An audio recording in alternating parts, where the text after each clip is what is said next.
Na gama yin yaƙini tun da na ganka baba, har abada muna nan cikin ka yadda baba.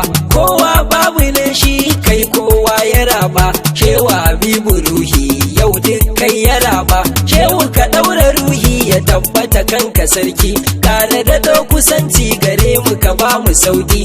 Kowa yayi waninka ba shi da wani sauki, shehu ka wanke ruhi ka ba mu dubin taraki.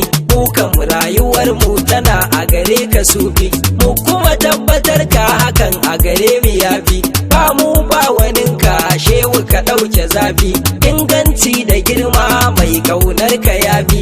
Har abada da kai ne ake iya ba mu komai, dan wadda didaddi da dumun baka komai. Kowa ya sani shehu kai ke bashi komai, gani ka ƙara cusan yaƙini kanka sufi.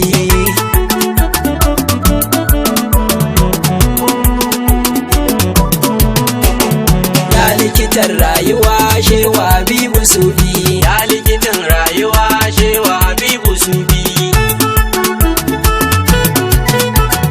Na yi ladab gare ka Allah ya ilahi, ban dama na rero baiti gun samahi. Wakar shugaba ne baba uban mu dahi, Allah karka bar ni ba ni ka ɗauke zafi. Ya likitan rayuwa shewa Habibu sufi. Kare dubin salati gun manzan mu sarki, annabi shugaban mu du mai kin sanaki. Ba matan waninsa sai shi ɗaha sarki, babu irin ma'aiki komai ɗaha yafi.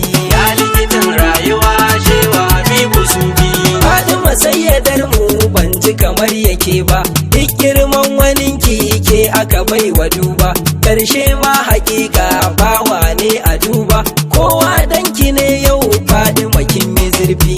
Ya likitan rayuwa shewa Habibu sufi. Samun alihinsa jikokinsa rabba, sarkin auliya'u Shak Tijjani baba, har ma baya gausu Shak Barhama babba, har shi shehu garu Shak Usmanu sufi. Ya likitan rayuwa shewa Habibu sufi. Dole na gaida shehu baba na goge gani,